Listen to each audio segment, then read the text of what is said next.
Muy buenas a todos, bienvenidos una semana más a Espacio Europa, aquí en Multicanal Radio.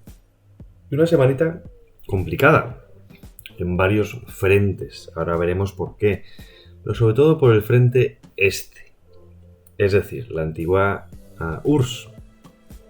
Y no lo digo por Rusia, sino por dos países que estuvieron en la órbita como repúblicas socialistas soviéticas, que están para entrar o no en la Unión Europea. Han pasado por varios procesos electorales, pero en los últimos varias acusaciones a Rusia de intervención, de injerencia política. El primero de ellos es Georgia. Georgia, por cierto, tierra natal de Stalin. Hay un gobierno que es, digamos, no me gusta utilizar estos términos, pero para que nos entendamos, prorruso. ¿De acuerdo? Y ha habido elecciones y entonces han vuelto a ganar ellos. Pero dicen que es por intervención y manipulación e injerencia rusa. Recordemos que en Georgia, hace poco, estaba abierto ese proceso de integración en la Unión Europea con una gran financiación de la Unión Europea, no solo de la Unión Europea, también de otros cuerpos occidentales, véase Estados Unidos, sobre todo también, como ya conocemos, las revoluciones de color de nuestro amigo Soros y compañía, que se han limitado y ya prácticamente tienen una vida propia, ¿no? Una vida independiente, autónoma de todos los procesos. Es un método que se ha probado y que funciona, que las primaveras árabes, por ejemplo, mucho tuvieron que ver y está intentándose en estos países. En Georgia se intentó. Si os acordáis recientemente, hace apenas unas semanas, hubo varios vídeos de gente, chicas guapas, chicos jóvenes, en la calle, hablando a cámara, sabiendo lo que tenían que decir, qué palabras muy sentimentales tenían que tocar, que si democracia contra la dictadura, ya nos conocemos cómo va esto, si os acordáis. Sufrimos el mismo proceso en 2017 con el golpe de Estado en Cataluña. Misma estructura, misma comunicación, mismo sistema, diferentes ONGs, pero financiadas por los mismos. Porque la injerencia ya sabemos que no solo viene de Rusia, también viene de otros países de nuestro entorno. Porque la metodología la aplican estos, sobre todo, que son los que tienen la capacidad de meter ONGs hasta en la sopa. Bueno, pues en Georgia, más o menos lo mismo. ONGs diciendo no, falta de democracia, falta de transparencia, dictadura, clamando por la intervención internacional. Es curioso, ¿verdad? La intervención internacional de terceros países, véase Rusia, China, esa no, pero la de otros, de intereses, sí. O sea, la Unión Europea sí puede interferir. Que de hecho, para que veáis hasta qué punto interfiere, el año pasado mismo pidió la Unión Europea, la Comisión Europea, pidió a Google que manipulara los resultados de búsqueda de los medios de comunicación de Bielorrusia para favorecer a la opinión y a los medios de la opinión contraria al gobierno. Es que nos encontramos con la hipocresía occidental. Por eso no compra nadie ya el relato de Occidente. Por eso crecen los BRICS, por eso la gente se está girando hacia China, se gira hacia Rusia, sin ningún temor y sin ningún complejo. Porque es cierto que aunque se siga teniendo el poderío militar, lo tiene Estados Unidos, ya no tiene el poder la narrativa. Ya nadie se cree la democracia. Ya nadie se cree los sistemas o ese supuesto mercado independiente. ¿Por qué? Porque no ha existido nunca. Han sido métodos, igual que la democracia, que sabemos que no existe tampoco, aunque se juega a ella de manera imperfecta. Son los métodos que ha utilizado Estados Unidos, otros tantos amigos, sobre todo el Reino Unido, para intervenir e ingerir en terceros países. Porque sí, amigos, a través de partidos y de políticos que sirven a intereses que no son los nacionales, también se ingiere, se interfiere, se manipula la realidad política de terceros países. Lo vemos en España.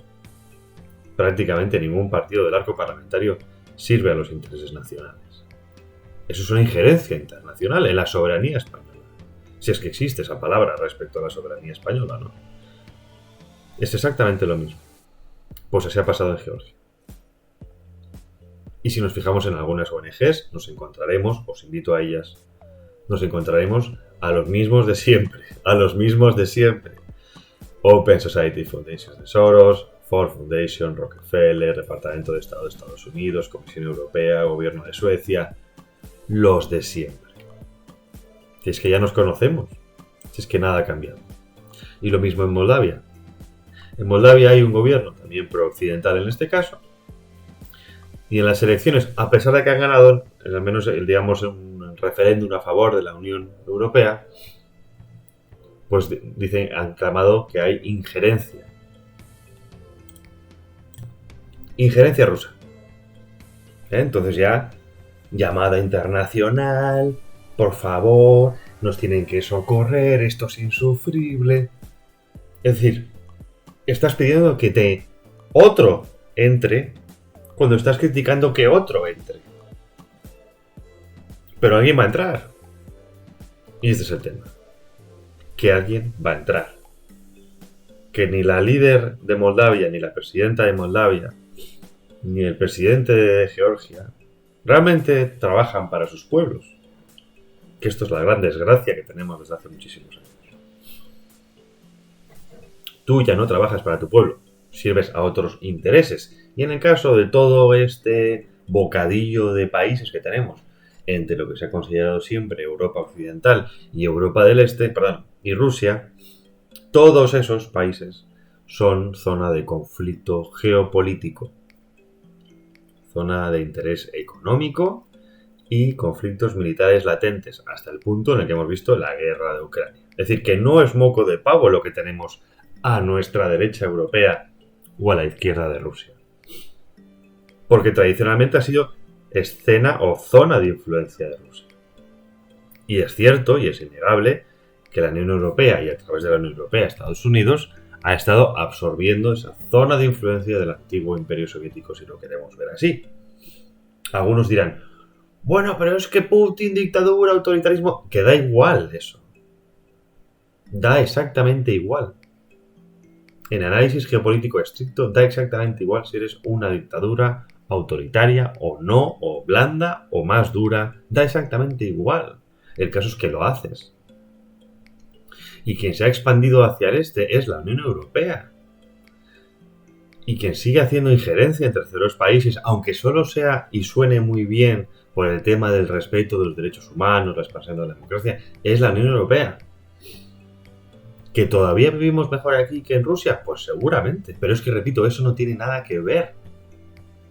Lo que no podemos es criticar a otros que hacen exactamente lo que hago yo. Y Bruselas, y eso es precisamente lo que hace que la predominancia en el mundo de Europa y de Occidente, pero sobre todo europea, lo que poco que tenía, se esté perdiendo. Porque cuando habla von der Leyen de no, tenemos que derechos humanos, cambio climático, la gente se ríe. Porque saben lo que hay. Saben que es una mera narrativa que solo los más tontos se lo creen.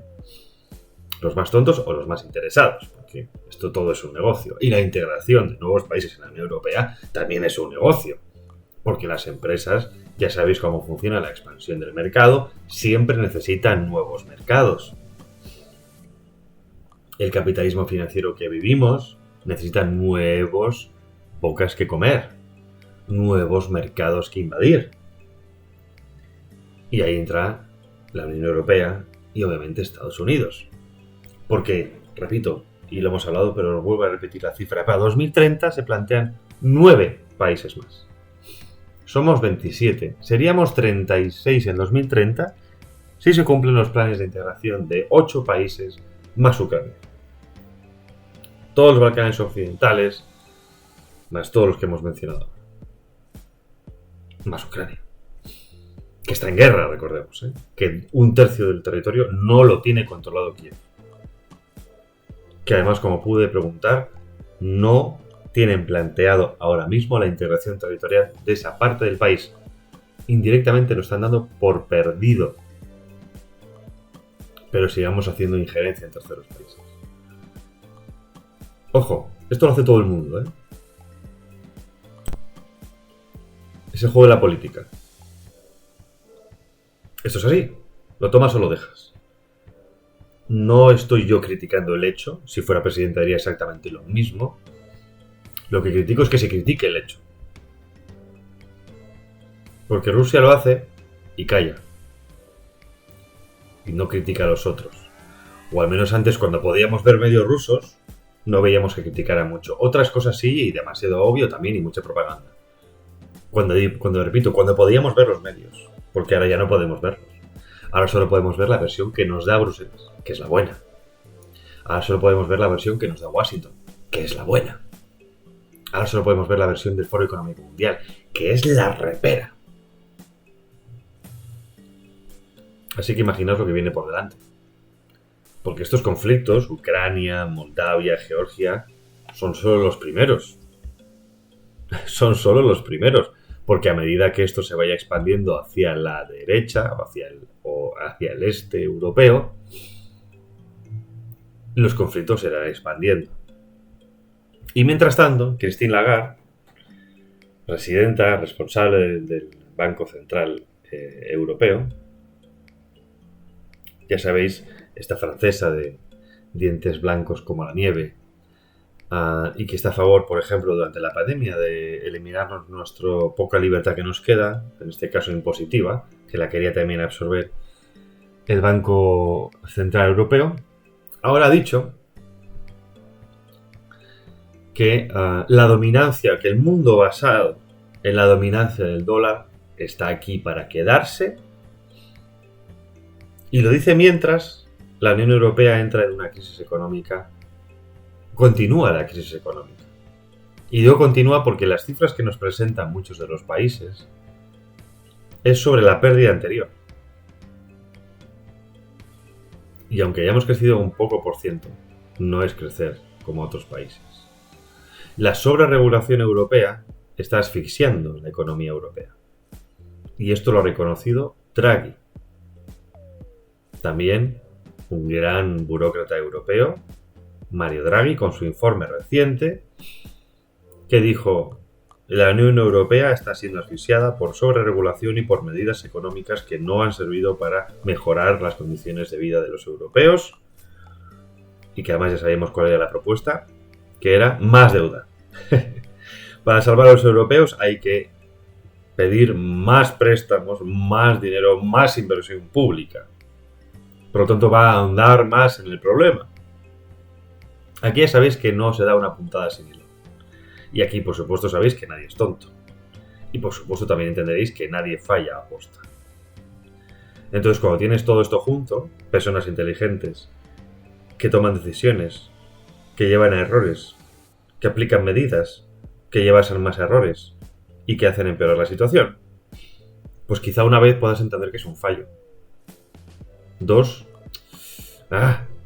pero a partir de la tercera, creo que ya te están diciendo algo. Y es que precisamente las medidas que están tomando no es a favor nuestro. Es a favor de unos pocos. Desde luego no a favor de la población europea. Eso que ha quedado patente. Porque mientras tanto, por ejemplo, tienes esto, pero luego tienes, por ejemplo, nuevas leyes, las leyes ideológicas, como por ejemplo la nueva ley de delitos de odio en Irlanda, que da estatus legal a 72 géneros. Repito, la nueva ley de crímenes de odio de Irlanda da estatus legal, es decir, reconoce oficialmente a 72 géneros. O sea, ya esto es como todo. Podríamos aceptar, no sé, 2, 3, 4. No sé, hasta incluso los de Facebook, que creo que eran 20 y pico. 72. Ahora mismo reconoce Irlanda. Es decir, no te preocupes. Guerra en el este, pobreza energética, pobreza de vivienda, dificultad de acceso a puestos laborales, dificultad de acceso a vivienda, problemas de comunicación, problemas de transporte, porque no nos van a dejar transportar. No vas a comer carne, pero vas a ser feliz, porque te lo digo yo y porque hay 72 géneros. Y así es la Unión Europea, que repito, sigue siendo un sitio donde podemos vivir todavía mejor que en otros sitios. Por supuesto. Por supuesto. Pero, ¿a cambio de qué? Primero porque la calidad de vida no está mejorando, estamos perdiendo calidad de vida respecto a otras generaciones y eso es constatable. En España, sobre todo, la capacidad el poder de adquisición no ha aumentado, es decir, mientras aumenta todo, la inflación aumenta, aumentan los precios, nosotros mantenemos igual el nivel de entrada, o sea, el nivel de vida. Por lo tanto, estamos perdiendo calidad de vida. Porque somos más pobres que antes. Una pura regla de 3. Pero ya sabéis que hay que edulcorar todo esto con trabajos temporales, que todo aparenta muy bien, con inmigración masiva, que vienen a pagarnos las pensiones, pero nos encontramos con una tesitura cada vez más complicada. Y una tesitura cada vez más complicada por un liderazgo que es la Ursula von der Leyen, nuevamente elegida como presidenta de la Comisión, pero estos días ha habido un rumor, otra vez muy grande en la Unión Europea, y es que por lo visto se dijo que la Fiscalía General Europea estaría investigando a 3 eurodiputados. Bueno, esto es lo que se contó una cosa y luego se contó otra. La Fiscalía Europea reconoce que está investigando a un grupo, no dice quién, por temas de posible corrupción o de malversación de dinero. Esto es lo que se dijo oficialmente por la Fiscalía Europea. El rumor es que se estaba investigando a la nueva secretaria general del Partido Popular Europeo colocada por Manfred Weber, que es su antigua jefe de gabinete. Por lo que he podido saber y por lo que he podido conocer haciendo unas llamadas, es decir, haciendo mi trabajo, no solo las llamadas, pero ya me entendéis, siendo periodista, cosa que no contaba ningún medio, es que, por lo visto, se abrió una investigación en 2019 con la anterior campaña electoral de la Unión Europea, en la que sí que había 3 personas dentro de esa investigación. Una es la nueva secretaria general, que ha empezado este viernes, el día 1 de noviembre, ha empezado como nueva secretaria general del Partido Popular Europeo. También estaba su jefe de estrategia, Udo. Y luego su jefa de redes sociales. Lo que se investiga es que han cobrado de 2 partes del Parlamento Europeo y del partido. No es lo mismo el Partido Popular Europeo que el Grupo Popular Europeo. Una de ellas es la única que, por lo visto, ha cobrado bien. Primero fue contratada por el partido y luego por el grupo. Los otros 2, tanto la nueva secretaria general como el director de estrategia, habrían sido investigados por haber cobrado primero del grupo y luego del partido, cosa que no se permite. Como veis, es una corrupción mínima comparada con otras tantas que hemos visto, ¿no? Sobre todo los socialistas que se llevan la palma. Pero ha generado cierta controversia porque se dice que esto ha sido filtrado nuevamente por el que ahí va, o el que era hasta ahora, secretario general Bacolas, griego, con el apoyo, supuestamente, de polacos y de españoles. Y esto me sorprendió, y pregunté.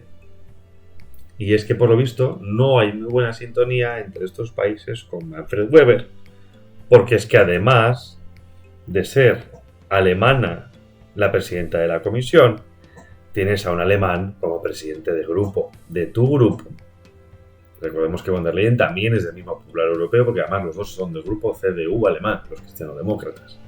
Es decir, tienes a 2 cristianodemócratas alemanes dominando al principal grupo parlamentario europeo y a la vez la presidenta de la Comisión Europea. Y esto es mucho poder para Alemania.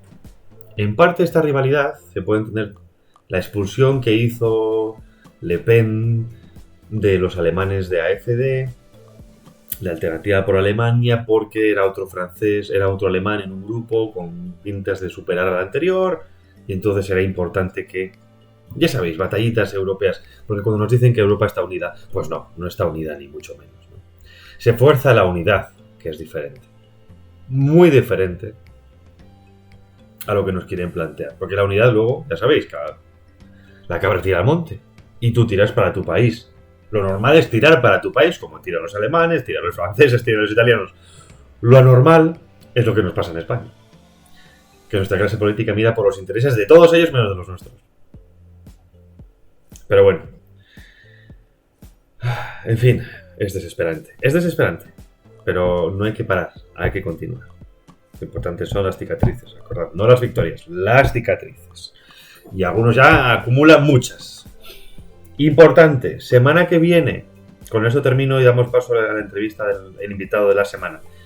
Semana que viene, audiencias para la Comisión Europea. Los comisarios europeos van a pasar un examen, han tenido unas preguntas primero escritas y ahora tienen un examen. Cada candidato tiene que ser sometido a preguntas a un examen del Parlamento y los representantes de los grupos votarán sí o no. Es como una especie de oposición al cargo de ministerio.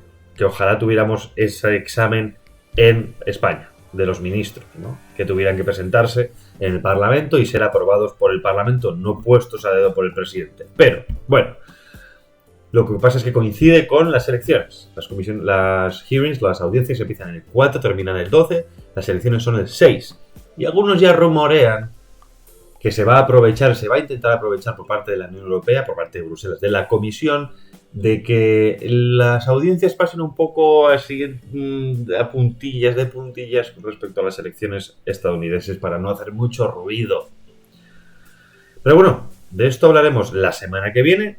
En la parte os analizaré quiénes han sido elegidos o quiénes están siendo los más potentes para ser elegidos en la comisión. Recordemos que dura hasta el 12, por lo tanto toda la semana entera no la voy a poder cubrir.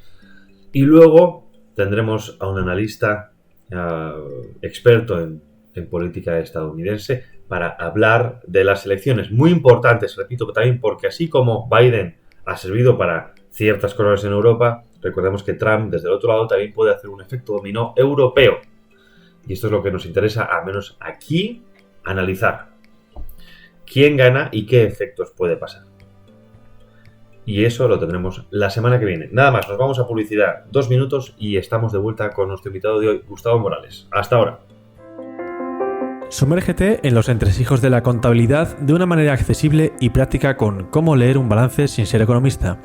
Un libro de Ricardo Martín Almagro que te ayudará a utilizar con soltura conceptos fundamentales para el día a día de tu empresa. Empieza a dominar las herramientas a tu alcance para poder realizar la mejor radiografía de tu empresa y saber qué está pasando dentro de ella.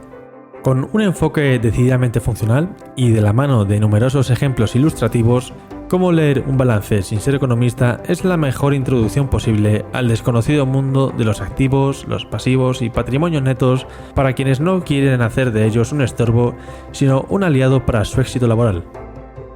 Cómo leer un balance sin ser economista. Consigue ya tu ejemplar en cualquier librería, en Amazon o en el Corte Inglés. ¿Sabías que una famosa marca de refrescos llegó a tener en su poder una de las mayores flotas militares del mundo gracias a la Unión Soviética? ¿Cuándo se le ocurrió al Estado jugar a la lotería? ¿Por qué Isaac Newton y miles de personas vieron su fortuna ahogada en las aguas de los mares del sur? ¿Sabías que los primeros recortes datan del Imperio Romano? La obra Eso no estaba en mi libro de Historia de la Economía de Ricardo Martín de Almagro responde a estas y más preguntas sobre las curiosidades que rodean la historia mundial económica. Fabulosas aventuras y olvidadas desventuras que suelen quedar fuera de los libros clásicos y que sin duda merece la pena conocer y saborear con verdadera fruición. Eso no estaba en mi libro de Historia de la Economía de Ricardo Martín de Almagro. Hazte con él en Amazon, en la Casa del Libro, en el Corte Inglés o también pregunta en tu librería más cercana.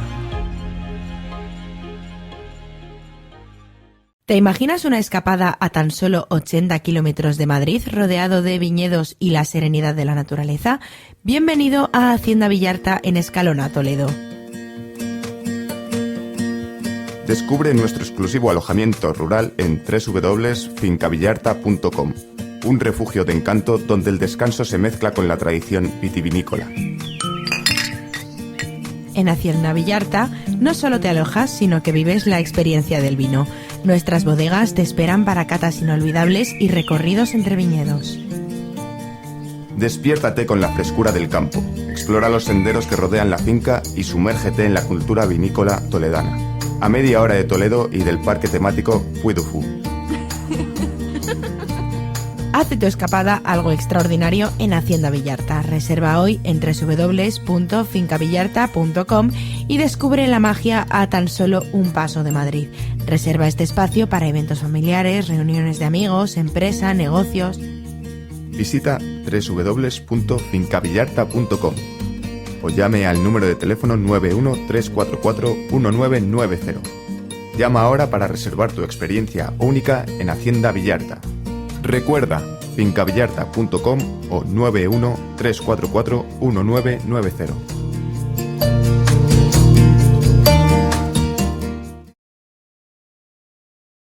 La verdad objetiva es la verdad objetiva, pague quien pague. Así que no te digan eso de si quieres periodismo independiente, apoya el periodismo independiente porque claro, queremos seguir siendo independientes. No, mira, aquí vamos a seguir siendo independientes, nos apoyes o no nos apoyes, aunque preferimos que lo hagas. No te pierdas La Estoa, de lunes a viernes de 18 a 21 horas, donde tenemos política, economía, actualidad, invitados excepcionales que gracias a la censura, pues los tenemos nosotros. Algo bueno tenía que tener esto. De lunes a viernes, de 18 a 21.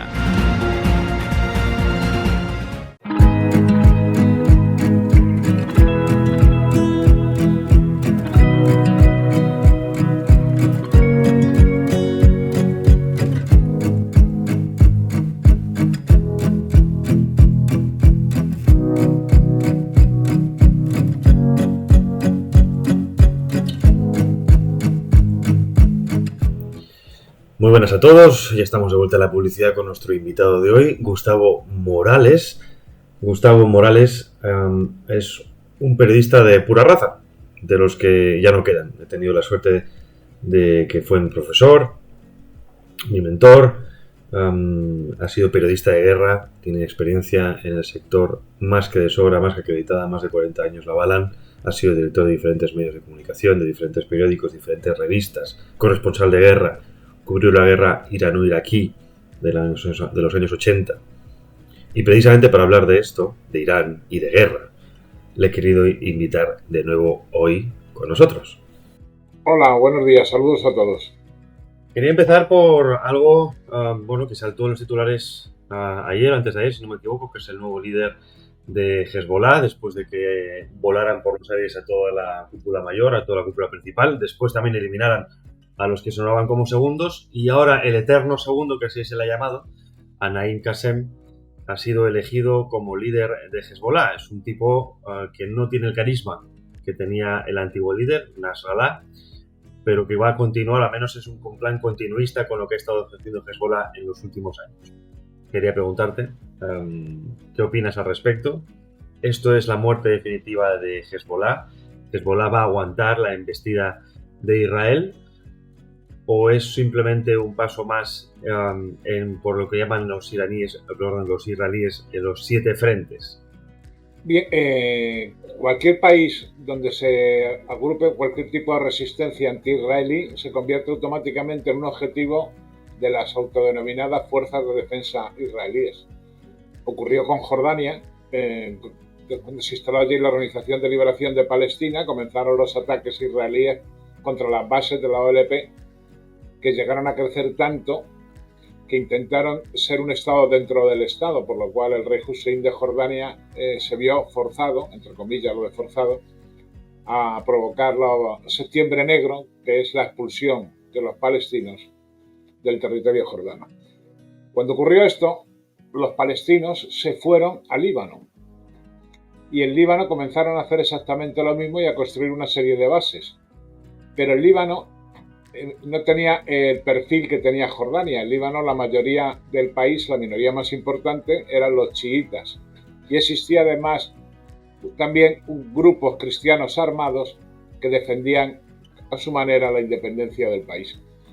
Cuando desaparece, o mejor dicho, se institucionaliza el grupo Amal de Navid Berri, actual el presidente del Parlamento libanés, Amal quiere decir esperanza,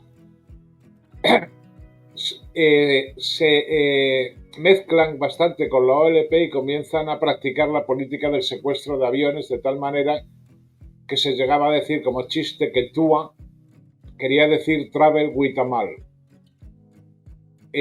Amal no mantiene una beligerancia grande contra el ejército israelí, razón por la cual Nasrallah decide juntarse con una nueva organización que nace, que es el Partido de Dios, Hezbollah, cuya primera carta fundacional dice que quieren proclamar una república islámica, haciendo un guiño bastante fuerte a Irán, cuyo cuerpo de guardianes de la revolución ha sido el que ha fortalecido y entrenado a las filas del Hezbollah, y comienzan a combatir a Israel. Y por primera vez el ejército israelí sufre serias derrotas allá por los años 80 contra milicias árabes, cosa que no había ocurrido en ninguna de las guerras anteriores que desde 1948 se han producido dentro del país.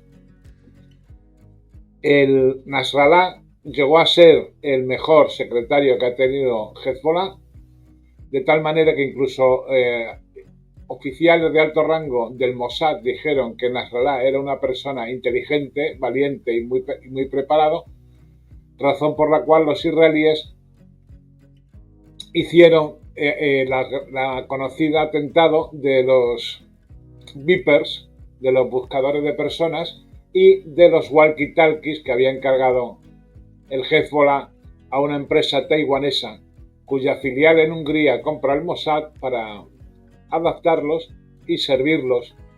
A partir de ese inicio empiezan a eliminar a todos los cuadros del Hezbollah, no solo a los altos cuadros, sino incluso a los cuadros medios, es decir, a los comandantes de batallón y a los jefes de unidad, porque lo que están preparando es volver a entrar en Líbano y que esta vez no tener que salir con el rabo entre las piernas como ocurrió en ocasiones anteriores. Esto está servido a la vez porque Hezbollah es de los tentáculos que tiene Irán en la zona el más poderoso y el mejor preparado. De hecho, una de las divisiones blindadas del ejército libanés es prácticamente no del Hezbollah, pero sí está compuesta por chiitas. El Hezbollah además hace una medida muy inteligente, y es que cambia su carta fundacional.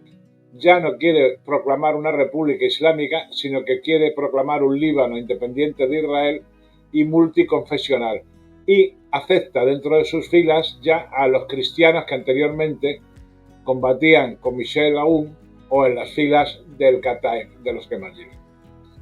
Esta amplitud de miras fue vista por Israel como una amenaza, pero Israel había cometido un error fundamental, y el error fundamental es que había estado alimentando a los grupos integristas para debilitar a la laica y socialista Organización de Liberación de Palestina de Yasser Arafat, que gobierna en Cisjordania. Con la OLP tú puedes sentarte a negociar y llegar a acuerdos. Con los integristas no, porque Alá no llega a acuerdos, Alá no negocia. Perdón, en este caso, lo quizá más llamativo respecto a otras ocasiones es que Hezbollah no intervino como podría haberlo hecho a partir del 7 de octubre, y que hubo un lanzamiento de cohetes, pero no ha habido un movimiento más allá de lo habitual.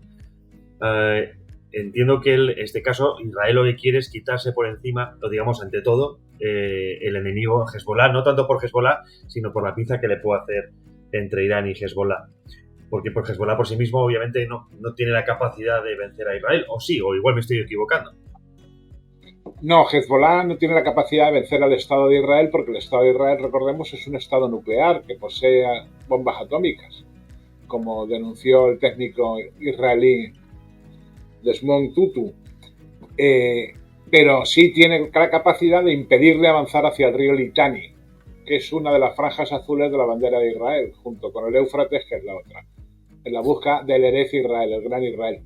Netanyahu se ha empeñado en esto, y precisamente los atentados del 7 de octubre, que misteriosamente no fueron capaces de ser vistos ni por el Shin Bet, el Servicio de Inteligencia Militar, ni por el Mossad, el Instituto, y que dejaron que ocurrieran porque necesitaban esa provocación. Israel necesitaba tener su Pearl Harbor para poder llevar el país a una guerra abierta, no ya solo con Gaza y Cisjordania, sino también con Líbano y con Siria. Y por último, con el propio Irán, cuya capital ha bombardeado recientemente sin demasiado éxito. No sabemos si porque no querían intensificar los odios o por la eficacia demostrada del sistema antimisiles ruso S-400 que habían adquirido los iraníes a cambio de sus drones y sus misiles entregados a Moscú.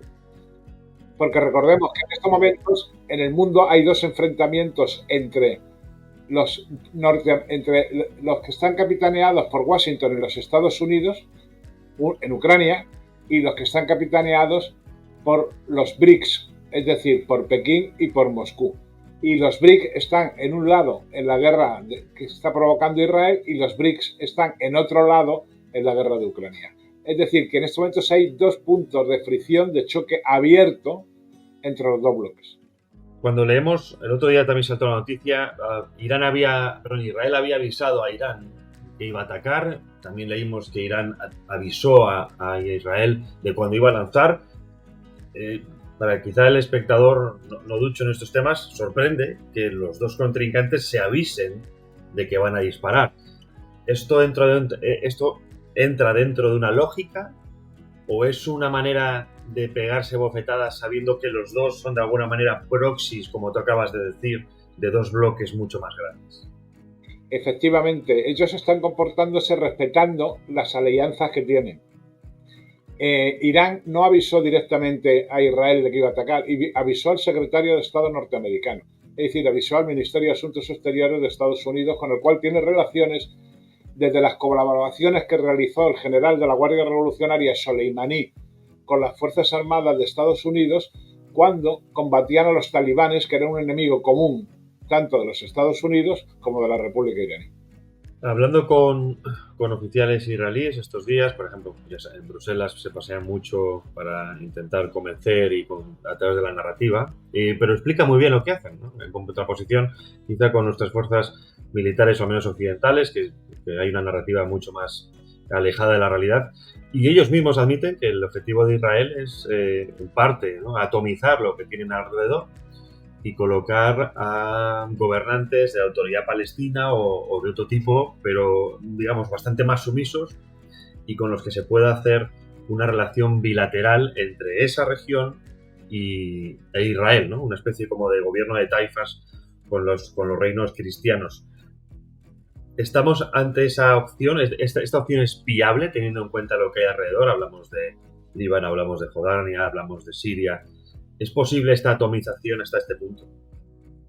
Es posible a partir de la ejecución por parte de Israel del Plan Abraham, en el que comenzó a establecer relaciones con países árabes que en origen pertenecían al Frente de la Firmeza, es decir, al Frente de la Resistencia contra la ocupación israelí en Palestina. Esto se ha hecho con Marruecos se está desarrollando además una estrecha alianza. En estos momentos Israel no solo está armando a Marruecos, sino que le está dando medios de inteligencia muy importantes. No hablo ya solo del famoso programa Pegasus, que sirvió para espiar a la cúpula española y francesa, sino también a satélites espía que informan sobre los movimientos reales de sus potenciales rivales, en este caso Argelia y España. Eso por un lado. Pero por otro, Irán ha comenzado una inteligente jugada que consiste en no sectarizarse, es decir, no quedarse en que ser chiitas, sino en aplicar todos los medios de resistencia a todos los musulmanes, sean chiitas, sunitas, ismaelitas o lo que fueren. Precisamente el apoyo de Irán a Hamas es el apoyo de Irán a un grupo sunita en origen creado por una organización mal vista por los iraníes, como son los Hermanos Musulmanes, pero que están en el frente de resistencia. Y lo que ha ido arrebatándole poco a poco a Arabia Saudí es el liderazgo de la resistencia musulmana, incluso sunita, en todo el Próximo Oriente. Por lo que Arabia Saudí ha comenzado a mantener relaciones con Israel. De hecho, las que oficialmente se iban a firmar el 7 de octubre de los atentados, quedaron frustradas precisamente por esos atentados. Atentados que yo en estos momentos sospecho que el servicio de inteligencia israelí sí tenía conocimiento de ellos y dejó que sucedieran porque necesitaban el casus belli. ¿Cuáles son las posibilidades o cómo puede desarrollarse el conflicto teniendo en cuenta ciertos aliados de Israel? Tenemos Estados Unidos, sí o sí, en pro-israelí, seas demócrata o seas republicano, quizá unos más a favor, otros menos de cierta beligerancia israelí, pero el apoyo es total. Y pero luego tenemos quizá el punto europeo en el que, aunque haya una postura oficial, que es la de defensa de Israel y el supuesto respeto a la defensa, luego cuando bajamos el terreno a nivel nacional, obviamente hay mucha disparidad, pero casi podemos ver una balanza muy semejante en todos los países, que es la derecha es más pro-israelí y la izquierda es más anti-israelí. ¿Este análisis es cierto? Sí, la izquierda fundamentalmente porque las organizaciones que en su momento supusieron la OLP, la Organización de Liberación de Palestina, estaban como observadoras dentro de la Internacional Socialista. Es decir, hablando en plata, los rojos simpatizan con la causa árabe. ¿Por qué? Porque la causa árabe también en su momento les ayudó mucho. En los campamentos donde se entrenaban los guerrilleros fedayines de la OLP, también se entrenaban los miembros del IRA, de las Brigadas Rojas Italianas, del Ejército Rojo Japonés y probablemente de la banda terrorista ETA. Es decir, la OLP estuvo siempre inmersa dentro de esa internacional socialista de izquierdas, por lo cual los movimientos de derecha no ya es que estén solo a favor de Israel, en el caso de Alternativa por Alemania, para evitar problemas con el fantasma del Holocausto, sino que es que están en contra del movimiento izquierdista que representa el apoyo a los palestinos. Es decir, si vemos las manifestaciones de apoyo que se están produciendo en distintos puntos del mundo occidental a favor de los palestinos, no son precisamente organizaciones de centro, ni democráticas, ni liberales las que realizan estos actos. ¿Qué se puede esperar? Repito que como empezamos al principio, escalada, no escalada, Israel habla de los 7 frentes, hablamos de la Franja de Gaza, hablamos de Hezbollah, Líbano, hablamos de Siria, hablamos incluso de Irak, milicias en Irak, hablamos de Irán, incluso hablamos también de Yemen. La región realmente puede llegar a un conflicto superior. Muchos se hablan si tercera guerra mundial, si no tercera guerra mundial, pero repito, esto es algo que se habla siempre que ocurre una escalada en el conflicto, una escalada que lleva ocurriendo desde el año 48. ¿Existe realmente un riesgo de escalada de ese conflicto? Has nombrado antes los BRICS, estamos viendo esa batalla internacional, Rusia, China, Estados Unidos por el dominio de ciertos mercados. ¿Realmente esto puede escalarse en una tercera guerra mundial o, si queremos verlo así, en un conflicto realmente entre dos bloques? Descontando la guerra de Ucrania, no ha habido ninguna nación con capacidad nuclear que haya entrado en guerra en el siglo XX. Sí, descontando la guerra de Ucrania y las guerras emprendidas por Estados Unidos. Pero quiero decir que no se puede producir una escalada total porque siempre queda ahí el arma atómica. Y la arma atómica que Estados Unidos no la contempló en Irak ni la contempló en Afganistán, pero en su momento sí contempló su uso en Corea, contra China, además. Pero Mao Zedong dijo que él se podía permitir tranquilamente la muerte de 300 millones de chinos. Claro, y eso impresionó bastante a los Estados Unidos. Luego las movidas de Kissinger llevaron a un acuerdo. Bien, ese es el asunto. Los iraníes saben que su programa nuclear, que se detuvo en las conversaciones de Viena promovidas por Barack Hussein Obama, a cambio de que se levantaran las sanciones, Irán detuvo a sus centrifugadoras para enriquecer uranio y convertirlo en plutonio de calidad militar y entregó ese uranio que ya tenía enriquecido a Rusia. Es decir, el uranio enriquecido que tenían los iraníes está depositado en Rusia, que es, por cierto, también un gran exportador de uranio. Entonces, en estos momentos, los iraníes no tienen la arma nuclear. ¿Están cerca de tenerla? Posiblemente. Sus científicos, muchos de ellos fueron asesinados en atentados dentro del propio Irán por la inteligencia israelí y aliada con la resistencia Mujahideen, que son los que le dan la movilidad y la logística necesaria para moverse dentro de Teherán. Entonces, eliminadas las cabezas pensantes, reducidas las centrifugadoras y reducido el uranio, Irán ha vuelto a comenzar a producir el conocimiento y la tecnología necesaria para tener la bomba atómica. Pero ¿va a permitir Israel que Irán tenga la bomba atómica? porque todos los especialistas pensaron que los bombardeos israelíes del otro día se dirigían fundamentalmente a los centros de producción nucleares iraníes, en Bushehr y en otros lugares. Pero los propios iraníes movieron los S-400, los antiaéreos rusos de altísima calidad, a esos centros nucleares, con lo cual casi señalaron dónde estaban.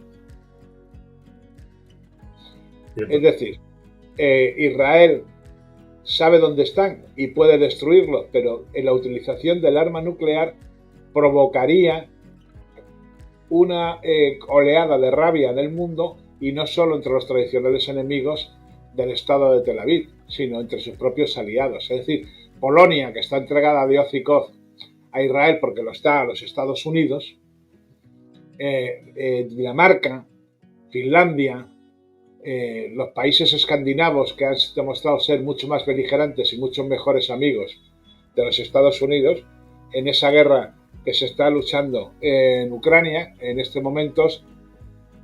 Zelensky es un subcontratista de Estados Unidos, porque quien quiere la guerra en Ucrania, quien provocó el Maidán, etcétera, es Washington, es el Pentágono. Entonces, ese factor de desequilibrio que supondría la intervención nuclear israelí provocaría que los BRICS estuvieran justificados también para armar a sus aliados con la misma tecnología de que dispone Israel. Última pregunta. Me gustaría saber cuál es el papel que puede jugar España en todo esto. Estamos viendo obviamente a Pedro Sánchez, un giro, digamos, en política internacional bastante grande, presiones seguramente de Estados Unidos, la cesión de Marruecos. ¿Cuál es la relación entre España e Irán? ¿O qué es lo que podría hacer si tuviéramos, digamos, una diplomacia soberana? España podría hacer mucho con respecto a Irán, porque en Irán se ha mirado tradicionalmente con bastante respeto a España. De hecho, recordemos que fue la Revolución Blanca del Shah Reza Pahlavi quien financió en origen a la Unión de Centro Democrático de Adolfo Suárez para que su primo, el rey Juan Carlos I, pudiera hacer el cambio. Es decir, que las relaciones con Irán no son tan antiguas, que lo son, porque vienen de la época del Reino de Castilla, sino que también tienen una gran cercanía con el proceso del 78. Pero el problema es que España en este asunto es un mero peón de la Unión Europea, y la Unión Europea simplemente, como dijo Zinokier Brzezinski, la playa de desembarco necesaria para los Estados Unidos. Es decir, la política de las Naciones Unidas que España ha roto para reconocer la marroquinidad del Sáhara supone un desmérito para España y rompe lo que ha sido la tradicional amistad de España con el mundo árabe, ¿no? Aunque en este caso los persas y los iraníes no son árabes, pero sí con los demás países, y aunque el rey emérito Juan Carlos I esté allí alojado, las amistades hay que irlas regando para que no se sequen. Y en este caso, Israel está regando no a España, sino a Marruecos. Exacto. España ya no es socio preferente ni de Estados Unidos ni de prácticamente nada, ¿no? De alguna manera. Lo estamos viendo, digamos, en las ciertas decisiones que se toman a nivel internacional. Pero ni siquiera en el Mediterráneo, Javier. O sea, España, que pintaba algo en el Mediterráneo, actualmente no pinta absolutamente nada, porque el Mediterráneo es el mar de Meloni. Exacto, nuevo jefe del Mediterráneo en la OTAN, un italiano. También un duro golpe para otros, pero bueno, oye, está claro que España podría hacer más de lo que hace. Bien, recordemos que cuando la Unión Soviética se viene abajo, se disuelve la segunda flota y el mando de la OTAN del sur Mediterráneo, y cuando empieza la guerra de Ucrania se vuelve a constituir la segunda flota del Atlántico y se vuelve a constituir el mando sur, y en ninguna de estas cuestiones está inmersa España. Ni va a estar, al menos por ahora. Por mucho que sonara Pedro Sánchez como secretario general de la OTAN, que me parece más que era un bulo de Moncloa. No, la Secretaría General de la OTAN suele caer, como tú bien sabes, en Dinamarca, en Finlandia, sí, incluso en países Suecia. Nórdicos. Eso es. Y más ahora con el tema Rusia. Ahora mismo Mark Rutte, el antiguo primer ministro holandés, salió por patas por la crisis inmigratoria y le han puesto de secretario general de la OTAN. Vamos a ver qué queda. Por ahora es cierto que no se desempeña mal y las planes de armamento de Bruselas tampoco pintan mal. Tendrán oportunidad los países para desarrollar sus propias industrias, de algo que también quiero hablar contigo ya, pero más adelante, porque como también experto en temas de seguridad, tienes mucho que aportar. Gustavo Morales, tenemos que dejarte. Gracias por tu tiempo, gracias por tu análisis sobre Irán. Un placer tenerte aquí de nuevo. Un cordial saludo.